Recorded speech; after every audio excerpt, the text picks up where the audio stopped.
Hey guys, this is our final artist for third quarter, Roy Lichtenstein.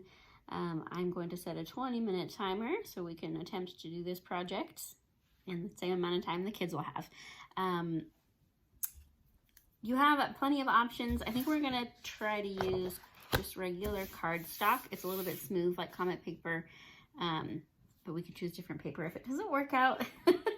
We're going to either draw a face or like a sunset.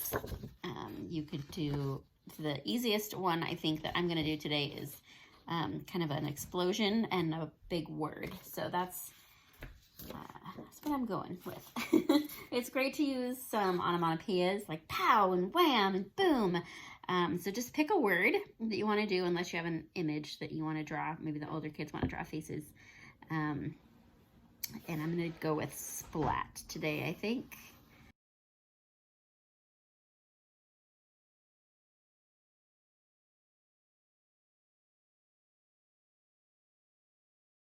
Now we have options for doing the Ben-Day dots.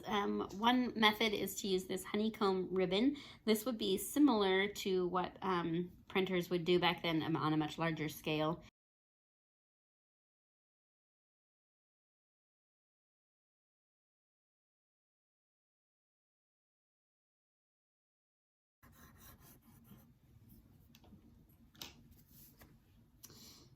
Okay, we also are going to want to take a felt marker, either a Sharpie or a Crayola, to do some outlining.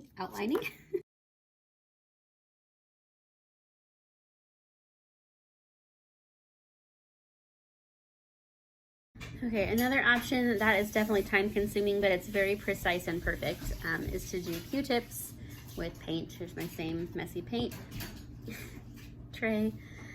You're just gonna put a little bit on there and then try to dab them in very even layers.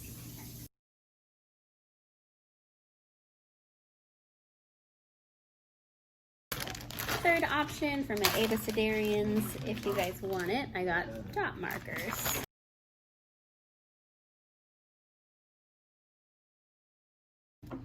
Another thing you can do to add more background color would be to use some colored pencils.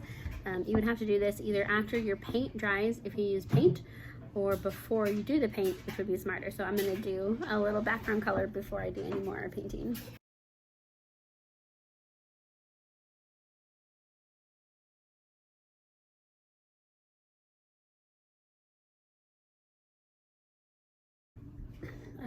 Another technique you could use is the fine line markers and just doing a lot of little dots.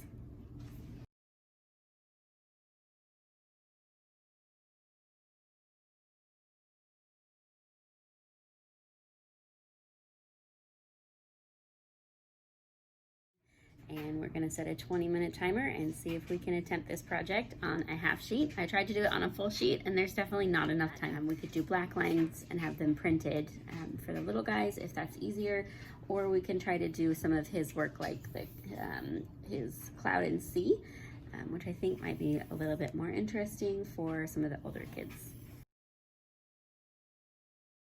So I'm going to try to do half and half and see how we like the difference.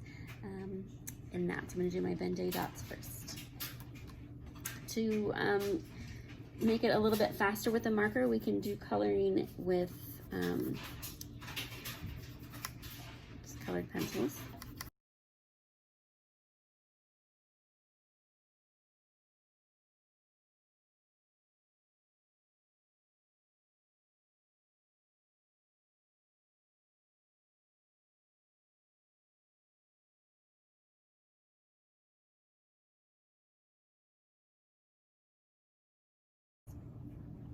Okay, for my Q-tip side, I'm gonna just eyeball it.